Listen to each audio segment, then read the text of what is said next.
Hello बच्चों, नमस्ते। कैसे हैं आप सब लोग? उम्मीद है शानदार, जिंदाबाद, जबरदस्त होंगे। पहली शिफ्ट वाले बच्चे जो इस वीडियो को देख रहे हैं, एक बार थम्स अप कर दो अगर आप पहली शिफ्ट का पेपर देने के बाद इस वीडियो को देख रहे हो तो। और जिनका अभी एग्जाम नहीं हुआ है, बाकी वो अभी थम्स अप ना करें। तो देख लीजिए, ताकि जो मैं बातें बताऊंगा तो इन बच्चे ये मेरी बातों को तुरंत वेरीफाई कर देंगे कि हाँ। देखो, अब देखो कितने सारे बच्चे हैं जो फर्स्ट शिफ्ट वाले हैं, अब आपको दिखेंगे। करो भाई, अंगूठा करो ऐसे। तो बेचारे सफर में होंगे, वो तो आ रहे होंगे रास्ते में, पर फिर भी वीडियो से जुड़ेंगे बहुत जल्दी।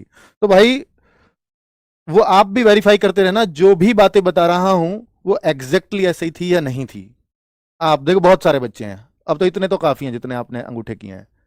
चलिए, तो देखिए, मैं आपको एक्चुअल पोजीशन बताऊंगा कि एक सेफ अटेम्प्ट क्या हो सकता है। और आज बच्चे आरडब्ल्यू मॉक के हिसाब से देखूं तो वो कैसा कर रहे थे पेपर को। भाई मुझे दिखा दे यार, बच्चे भी तुम ऐसे क्यों करते हो यार? मेरी क्लास में तो इतना रखा करो कम से कम। ठीक है, चलो। तो एक विश्लेषण है मेरे भाई। तो पेपर जो बच्चों के चेहरे खिले हुए आ रहे हैं, इससे ये दर्शाता है कि बच्चा जितना करना चाहता था वो उतना कर पाया। अब बात यह है कि उतने उसमें से सही कितने निकलेंगे, गलत कितने निकलेंगे, वो उसका 100% वो अपना दे पाया नहीं, इस बात पर डिपेंड करेगा। 100% देना, मैं हमेशा उसको कहता आया हूं कि जो आप चाहते थे वो कराए, और वो सही भी हो गया। अगर आता हुआ प्रश्न गलत होता है तो वो आपका 1 नंबर नहीं जाता बच्चों, वो 1.25 नंबर जाता है।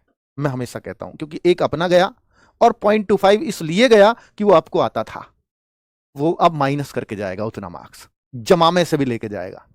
ठीक है, तो आता हुआ प्रश्न हमेशा बड़ा नुकसान करता है। फिर आप अपना 100% नहीं दे के आए हो अगर आता हुआ प्रश्न गलत होता है तो। आज जो अटेम्प्ट्स बच्चे कर रहे हैं, अधिकतर बच्चे, मैं जिससे भी पूछ रहा हूं ना, वो 80 से नीचे कोई बच्चा अटेम्प्ट नहीं करके आया। कोई 85 बोलता है, कोई 90 बोलता है, कोई 96 बोलता है, कोई 94 बोलता है, कोई 95 बोलता है। करीब 25-30 बच्चों से बात की होंगी, कोई ही है जो 90 से कम अटेम्प्ट कर रहा है। अधिकतर बच्चे 90+ अटेम्प्ट है। और वो बच्चे थे, हमने अधिकतर उन बच्चों को चुना जो बात करने के लिए, जो आरडब्ल्यू मॉक में करीब 65-70 स्कोर कर रहे थे। 65+ वालों को ही चुना। कल हमने, याद होगा, एक गूगल फॉर्म भरवाया था कि आरडब्ल्यू मॉक पे अपना एवरेज स्कोर भी भरो। वो इसलिए भरवाया था कि हम उन बच्चों को देख सकें कि भाई इतने वाला बच्चा कितना वहां कर पा रहा है। तो हम उससे फिर पूछते हैं कि यार, आरडब्ल्यू मॉक में भी आप इतने ही अटेम्प्ट करते थे? वो कहते हैं नहीं सर, हम उससे, पर ऐसा कोई नहीं कह रहा कि जितने हम मॉक में करते थे उससे काफी ज्यादा अंतर आ जाएगा, नहीं। इसमें वो श्योर नहीं है कि भाई जो मेरा मॉक में, मान लीजिए यहां 65 होता था, वहां मैं 80 का कराया, 80 पक्का आ जाएगा, ऐसा कोई नहीं है। हाँ, वो ऐसा जरूर कह रहा है कि 65 होते थे तो मैं 68-70 पे जरूर यहां रहूंगा, ऐसा वो श्योर है।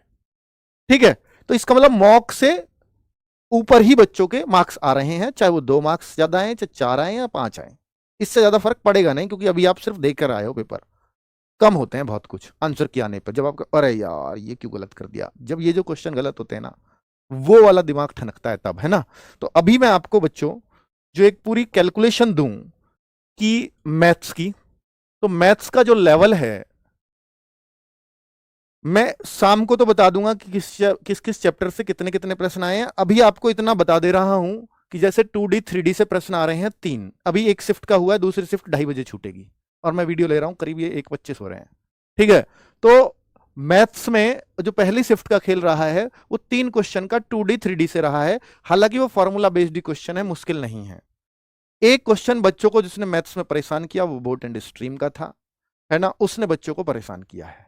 बोट एंड स्ट्रीम बच्चा अमूमन पढ़ता नहीं है, वो सोचता है ये आता नहीं है, पहले कई सालों से नहीं आया है, इसलिए उसने परेशान किया है। और वो क्वेश्चन सीधा भी नहीं है, जैसा बच्चे बता रहे हैं कि वो सीधा भी नहीं है। क्वेश्चन में बता नहीं सकता, वो आपको पता है, तो भाई वो थोड़ा सा परेशान करेगा। तो इसलिए बच्चे, हम ये मान लेते हैं कि भाई वही एक क्वेश्चन परेशान करने वाला है। लेकिन जो 2D 3D का, फिर भी कोई बच्चा ऐसा भी हो सकता है कि यार मैंने ये पढ़ा ही नहीं फॉर्मूला, तो वो 13 कर दिया उस वजह से। बाकी कोई क्वेश्चन परेशान करने वाला नहीं है। तो 13-14 क्वेश्चन बच्चे लोग इसमें अटेम्प्ट करके ही आ रहे हैं। और मैथ्स के अटेम्प्ट का मतलब ये होता है कि वो सही ही होते हैं, क्योंकि अगर मैथ्स में आप अटेम्प्ट ज्यादा करके आओगे तो वो नुकसान करेगा। जितना आता है उतना ही करना, ये मैथ्स का नियम है। रीजनिंग बता देता हूं बच्चों। तो मैथ्स को हम इजी टू मॉडरेट मोड में रखेंगे, इजी टू मॉडरेट, ठीक है। रीजनिंग को अगर देखें तो रीजनिंग के क्वेश्चन आपको मालूम है 25, लेकिन वहां पर 2 क्वेश्चन मैथ्स के डाल दे रहा है। ठीक है, मैथ्स के एक कोई बच्चा कह रहा है कि नंबर सिस्टम एवरेज का डाला है, कोई बच्चा कह रहा है कि एवरेज सॉरी नंबर सिस्टम का और एक परसेंटेज का, पर वो है आसान। रीजनिंग में आएगा तो मैथ्स का मुश्किल आ नहीं सकता। तो मैथ्स के क्वेश्चन यानी रीजनिंग फिर 23 की रह जाती है, पर 2 मैथ्स के इसमें डाल दिए उसने, तो वहां एवरेज वगैरह वो आ भी नहीं रहे थे, परसेंटेज तो वहां भी है खैर, लेकिन नंबर सिस्टम ऊपर नहीं है, तो फिर वो यहाँ डाल दिया उसने। तो भाई उन क्वेश्चनों को शामिल करते हुए मैं रीजनिंग को ये मानूंगा कि 23 और 24 क्वेश्चन सही हो सकते हैं, कि जिसका मैथ्स वीक है वो हो सकता है उसमें छोड़ भी दे उस क्वेश्चन को, एक आध को मैथ के को, ऐसा हो सकता है जो बहुत वीक मैथ है। वो तो वे सोच लेता ना कि यार मेरा नुकसान कर दिया, रीजनिंग 25 की होनी चाहिए थी, क्यों अन्याय कर रहे हैं एसएससी वाले। तो भाई इसको हम ये कहेंगे कि रीजनिंग का मोड मैं मुश्किल नहीं कह सकता, इजी कहूंगा। आप कहो कि नॉन वर्बल भी थी क्या, आकृति वाली भी थी, तो मैं कहूंगा 4 प्रश्न थे जिसमें 2 मिरर इमेज के थे, मिरर इमेज का भी मुश्किल हो नहीं सकता इतना आप जानते हैं, और 2 फिगर काउंटिंग से थे। तो यही 4 क्वेश्चन, फिगर काउंटिंग को कोई नॉन वर्बल मानता है, कोई नहीं भी मानता, मानना है तो फिर उसको 4 क्वेश्चन कह सकते हो नॉन वर्बल के, ठीक है। तो भाई बाकी ये जो आपका आता है क्लॉक कैलेंडर, ये तो सब था ही नहीं, और अब देखेंगे तो ब्लड रिलेशन, अच्छा 2-3 नंबर पूछे गए हैं, 2-3 क्वेश्चन, बाकी तो सब कुछ था, है ना। रीजनिंग से जो एनालॉजी और ये सब होता है वो तो आता है ना, बाकी कोई परेशान करने वाली कोई सीरीज या ऐसा कुछ नहीं था रीजनिंग में, ठीक है, इसलिए मैं 23-24 कह रहा हूं वहां। और अब बात कर लेते हैं कंप्यूटर की। तो मेरे भाई कंप्यूटर की शिवम सर से डिटेल में बात हुई है, शिवम सर ने लगातार बात की है बच्चों से, और वो कहते हैं कि सर एक क्वेश्चन को बच्चा बता नहीं पा रहा है, 9 क्वेश्चन वो आराम से कर दे रहा है, 5 से 6 प्रश्न उन्होंने बताया मुझे एक्सेल और वर्ड से ही आ रहे हैं, 3 क्वेश्चन अलग टॉपिकों से हैं इनसे, और एक वो बता नहीं पा रहा।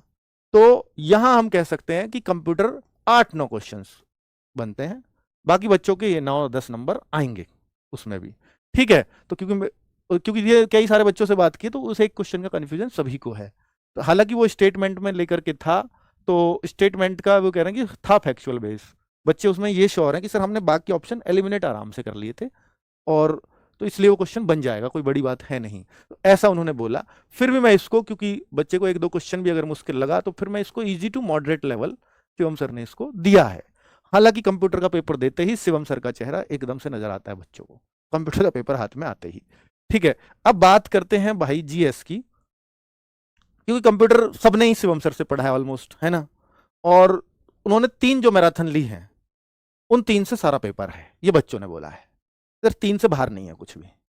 आप कहो कि उनकी अगर पीडीएफ पढ़ी है तो बच्चा फिर 6 क्वेश्चन पटक जाएगा उन 3 को, क्योंकि उसमें समझ पे क्वेश्चन आया 1-2, बाकी तो पीडीएफ से भी हो जाएंगे, लेकिन क्योंकि वीडियो में समझाया गया है तो फिर क्वेश्चन बच्चा आराम से 8-9-10 यही स्कोर करेगा उन 3 मैराथन से भी केवल।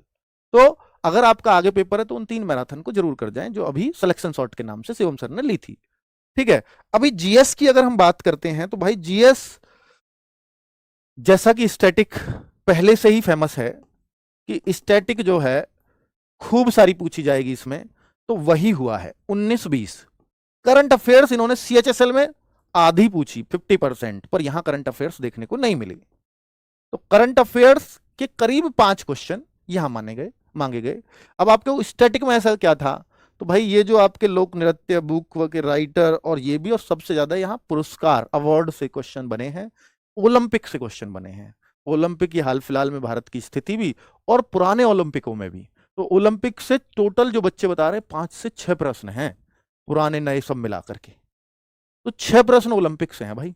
ये तो बड़ी बात है ना, कि आप ओलंपिक खेलों से ही, खेलों में भी सिर्फ खेलों से टोटल 10 क्वेश्चन हैं, 10-11 स्टैटिक में से, ठीक है, और उनमें भी 6 का ओलंपिक ही पूछ रहे हो आप, तो फिर तो कितना ही चीजें एकदम ही इतर बितर हो जाती हैं। तो भाई वो लोग भी इस पे वो बताते रहो, जो लोग आज की पेपर दे के आए हैं, इस दे चुके हैं, सेकंड शिफ्ट चल रही है इस टाइम, फर्स्ट शिफ्ट जो दे करके आए हैं, सही बता रहा हूं तो ऐसे करिए।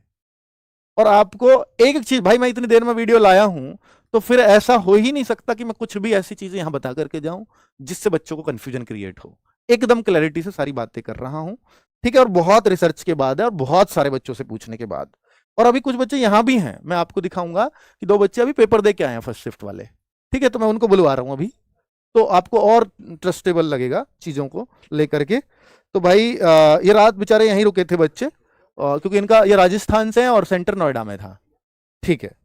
तो भाई मैं पॉलिटिकल की बता देता हूं, पॉलिटी के 6 क्वेश्चन बच्चों ने बताए हैं, और साइंस के 2 ही क्वेश्चन बच्चों ने बताए हैं, और उनमें भी फिजिक्स नहीं है, केमिस्ट्री और बायो से 2 क्वेश्चन बताए हैं।